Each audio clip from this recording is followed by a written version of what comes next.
Oh, I got a call for a main line clogged up, but the homeowner showed me a pipe outside, which kind of looked like a kitchen line due to all the food that was all over the ground. So I told him to run the kitchen sink, and yep, it started to come out this pipe here. So I told him I can run the drain,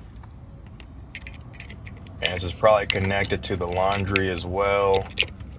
He has a water softener discharge line going into there.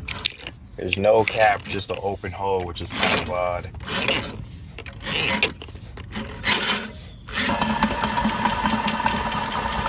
So I was able to run the line after about 10 minutes, was able to clear it.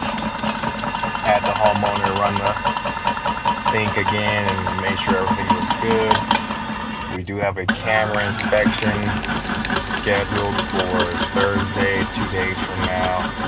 There's probably a lot of grease in the line. It needs to be hydro jetted out. And we'll see if they want to proceed with those repairs. I'll let the camera technician offer up some options for this homeowner.